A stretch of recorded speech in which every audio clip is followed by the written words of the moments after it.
서비스를 더 운영하는 게 어려울 것 같다라는 취지의 얘기를 전달받고 출시하기까지 1년 넘게 걸렸거든요. 그 1년의 기간 동안 얼마나 구성원들이 힘 빠지고 지쳤겠어요. 이거 정말 되는 거냐, 우리 이거 진짜 바보짓 하는 거 아니냐, 결국에는 잘 안 되지 않겠냐, 이런 생각을 할 법도 한데 아무도 그런 생각 하지 않았어요. 왜 그랬냐면 이거는 우리 사회에 필요한 일이야. 우리가 아니더라도 누군가는 해야 돼. 그러니까 우리가 하자. 우리가 제일 먼저 왔으니까. 우리가 지나간 자리에 우리의 선한 의지가 다 남을 수 있도록 하자. 저희는 좀 그런 생각들을 가지고 모든 것들을 임했던 것 같아요.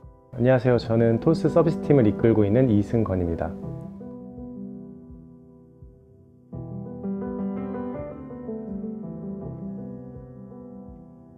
최근에 여러 가지 좋은 소식들이 있었는데 세계 100대 핀테크 기업에 28위로 등재되면서 한국 핀테크 기업으로는 최초로 1조 원이 넘는 기업 가치를 인정받아서 실리콘밸리의 명문 투자사로부터 아주 큰 규모의 투자를 유치하기도 했습니다.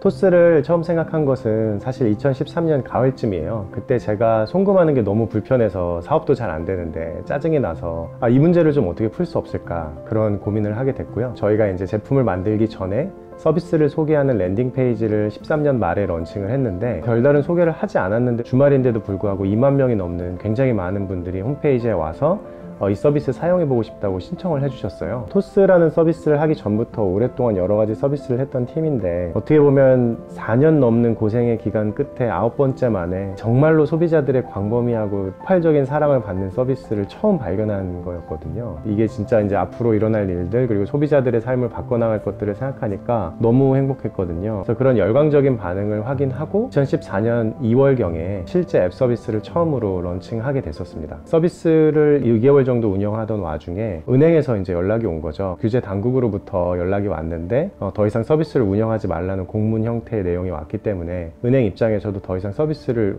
유지하는 게 어려울 것 같다, 운영하는 게, 이렇게 통보가 왔어요. 이제 좌절스러웠죠. 길을 걷다가 저희 공동 창업자가 더 이상 유지가 불가능하다는 전화를 듣고 끊자마자 이제 바로 길에 주저앉더라고요. 너무 힘들었고 아직도 그게 기억이 나요. 선불전자 지급 수단을 이용해서 사실 돈을 주고 받는 게 불가능하지는 않았어요. 사실은 그 당시만 해도 한국의 이제 금융에서의 어떤 규제 역학관계는 된다고 한 게 아니면 완전히 할 수 없었거든요. 근데 이제 그런 방식으로 돈을 보내는 걸 된다고 한 사람이 아무도 없었기 때문에 아무도 되지 않는다고 가정하고 사업을 진행하지 않았던 건데, 저희는 아무래도 금융을 잘 모르는 사람들이고 그 법문만 읽었을 때는 문제가 없다고 생각했기 때문에 그냥 진행을 하게 됐었던 그런 부분입니다. 결과적으로는 2014년 4월 23일에 서비스를 내리게 됐습니다. 2015년 2월 26일에 다시 열었으니까 거의 1년 정도의 기간이 소요됐습니다. 그렇게 오래 걸릴 줄은 몰랐습니다. 그랬다면 아마 못했을 것 같긴 해요. 할 수 있는 게 많이 있는 스타트업이었다면 저희가 이제 이 아이템을 포기하거나 아니면 이제 다른 길을 찾아보거나 했을 텐데, 저희로서는 다른 길이 없었어요. 회사가 돈도 많이 나와 있지 않았고요.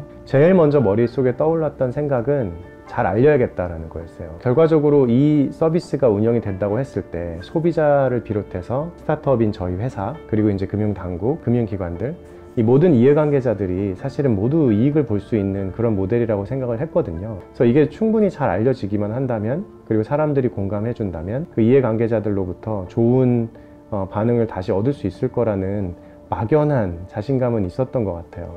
그 과정에서 사실 중요하게 생각한 것은 어떤 규제 당국이나 특정 주체를 비판하거나 비난하지 않으려고 굉장히 노력을 했던 것 같아요. 규제가 원래 달성하려고 했던 취지가 있는데 그 취지와는 다르게 새로운 산업을 막는 모순점도 생기고 있고, 그러면 규제의 본래의 취지도 달성하면서 규제 완화를 통해서 그 모순점도 해결해서 산업도 육성할 수 있는 방법들이 충분히 있다는 것을 설명드리는데 되게 노력했던 것 같아요. 정말 기회 닿는 대로 열심히 했던 것 같습니다. 그런 노력들이 결국 이어져서 금융당국에서도 이거를 개선해야 된다는 데 공감을 하시게 되셨어요. 감사하게도 이제 핀테크 활성화를 위한 규제 개선에 대한 장관 보고 회의가 청와대에서도 열리게 됐었고요. 사실 그 당시 저희가 운이 굉장히 좋았던 게 전 세계적으로 핀테크라고 하는 산업이 새롭게 이제 발흥하고 있었고, 그 자리에서 저희 토스의 사례를 비롯한 핀테크가 왜 중요하고 얼마나 더 커질 수 있는 산업인지를 충분히 설명드리고 공감드릴 수 있는 자리가 되면서 여러 가지 분위기도 무르익고 사회적인 공감대도 형성됐다고 생각한 시점에 정부 당국에 질의를 넣었습니다. 저희가 이런 종류의 서비스를 이렇게 하려고 하는데 이게 법적으로 괜찮을지 궁금하다, 그런 유권 해석을 넣었고 거기에 대해서 긍정적인 답변을 받았고요. 그 유권 해석을 기반으로 서비스를 다시 런칭할 수 있는 규제 환경이 만들어지게 된 거죠. 저희 토스 문제는 다 해결이 된 후에 이게 결국 결국에는 저희 토스만의 문제가 아니라 수많은 핀테크 기업들이 같이 겪고 있는 문제라는 걸 그때 발견을 했어요. 그래서 토스가 잘 되자 보다도 금융산업 전체를 혁신하자라는 게 더 중요한 비전이기 때문에 회사의 매출이나 이익과는 상관없더라도 산업 전체가 성장할 수 있도록 하는 일을 하는 게 되게 중요했고요. 그래서 이제 비슷한 문제의식을 가지고 있는 초기 기업들이 모여서 핀테크 산업협회를 발족해야겠다는 판단을 하고, 그래서 앞으로 등장할 수많은 기업들이 이렇게 많은 개별 기업 간의 노력을 통해서 규제 문제를 해결하는 게 아니라 뭐 미디어에서부터 규제 당국 그리고 이제 기관들을 상대하는 일까지 조금 더 조직화된 방식으로 더 많은 기업들이 1년씩이나 걸리지 않고 더 빠르게 문제를 해결할 수 있도록 해야 산업이 발전하겠다는 생각하에 협회도 만들게 됐었습니다. 실제로 그 핀테크 분야에서의 변화는 그동안 저희 한국의 전자금융의 변화 속도와 비교를 해본다면 정말 매년 굉장히 빠른 속도의 변화들이 일어나고 있는 것은 사실인데, 아직도 글로벌 스탠다드 수준과 비교했을 때는 좀 많이 못 미치는 상태라고 볼 수 있어요. 사업자들 그리고 저희 토스 입장에서도 많이 아쉬운 게 있는 게 사실인데, 아무래도 사업이 확장하면서 마주하는 이슈들은 점점 더 커지고 더 많은 종류의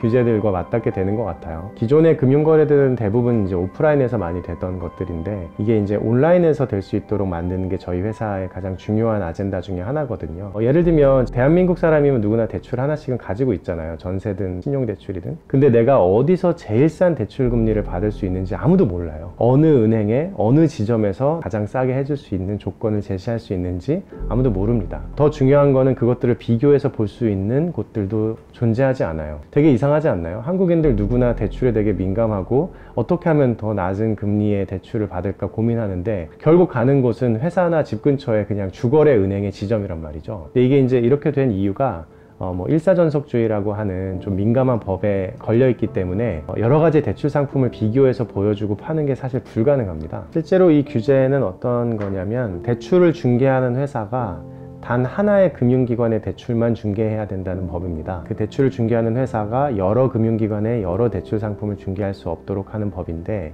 그 규제 자체가 가지고 있는 취지는 좋아요. 과거에 분명한 문제가 있어서 도입한 법이에요. 예전에 대출을 중개하는 거는 모든 금융기관의 다양한 대출을 중개할 수가 있었는데, 그렇게 하다 보니까 중개업자분들이 소비자에게 가장 저렴한 대출을 파는 게 아니라 본인이 가장 수수료를 많이 버는 대출을 팔았던 거죠. 그래서 소비자들의 신용도가 문제가 생기거나 더 비싼 대출을 자꾸 권유받게 됐던 거예요. 그게 일으키는 사회적 문제를 해결하기 위해서 이제 한 중개업체는 단 하나의 금융기관의 대출 상품만 팔아라 라는 식의 이제 규제 체계가 형성이 된 건데, 사실 그 취지는 굉장히 좋고 여전히 유지돼야 되는 법인 것은 맞는데, 이제 이게 온라인과 모바일의 시대가 되면서 상황이 굉장히 많이 바뀌었거든요. 사람들은 자기한테 가장 저렴한 대출 금리를 비교하기를 원하고 가장 싸게 대출할 수 있는 곳을 찾아가서 하고 싶은데, 이 법이 본래의 취지와는 다르게 그런 부분을 제약하고 있는 거죠. 아주 간단한 해결책은 온라인이나 모바일에서 판매하는 대출에 대해서는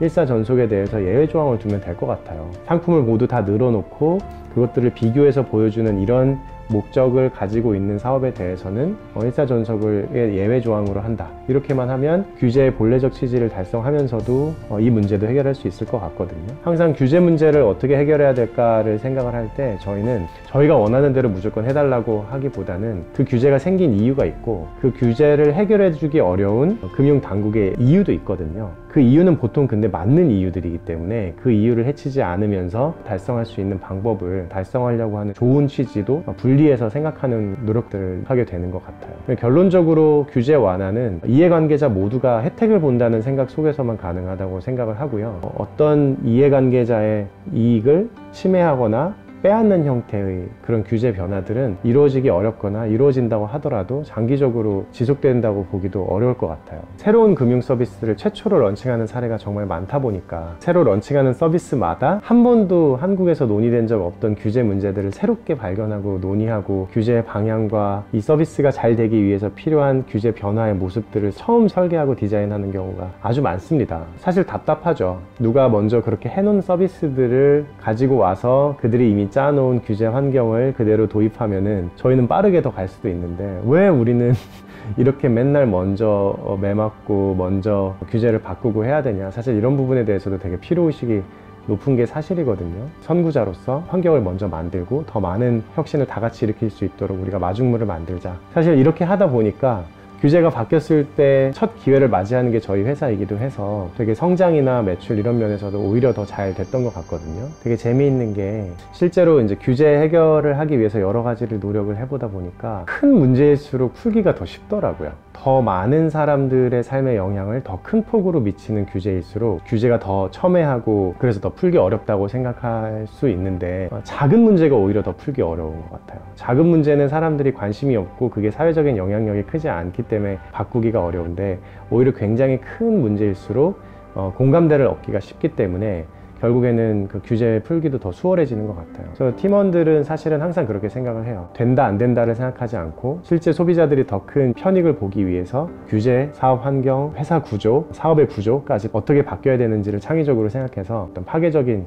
혁신성을 늘 생각하자. 저희는 그 처음에 사업을 런칭하지 못했던 1년이 어떤 로스라고 생각하지 않아요. 그 기간 동안 저희가 배우고 학습했던 그런 생각들이 회사에 굉장히 중요한 정신의 모태가 됐고요. 그때 이제 파운더들과 창업자들이 그렇게 하면서 만들었던 이 회사의 시작점을 사실은 새로 오시는 분들이 모두 다 학습하고 보거든요. 근데 그런 과정을 통해서 이 회사가 결국에는 이제 금융을 완전히 해결하려고 하는구나를 알게 되는 거죠. 저희 회사가 가지고 있는 비전은 결국에는 그 모든 금융 소비자들이 금융에 대해서 접근성이 굉장히 높아지는 거예요. 내가 어디서 대출을 받아야 제일 싸지? 했을 때 원클릭으로 어딘지 알 수 있고 통장에 20-30만 원이 남아있는데 이걸 어떻게 모으거나 굴릴 수 없을까? 했을 때 원클릭으로 투자할 수 있고 내가 지금 가지고 있는 보험이 적절한지 아니면 더 어떤 것들을 들어야 내 삶이 더 안정화될 수 있는지 이런 것들에 대해서 조언을 하고 상담받고 내 생애 주기에 맞춰서 계속 관리가 되고 기본적인 금융 서비스를 쓸 때 너무나 많은 고민과 복잡함을 거치지 않고도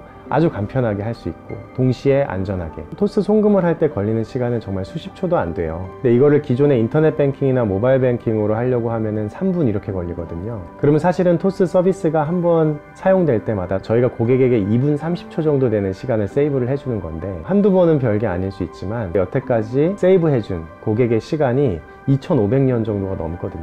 그 2500년 동안 소비자들이 응당 신경 쓰지 않아도 되는 문제들의 허들을 다 없애줘서 와이프의 얼굴을 한 번 더 봤을 수도 있고 경치를 한 번 더 볼 수 있었을 거라고 생각해요. 그 시간 동안 더 가치 있는 시간을 만들 수 있도록 해주는 것.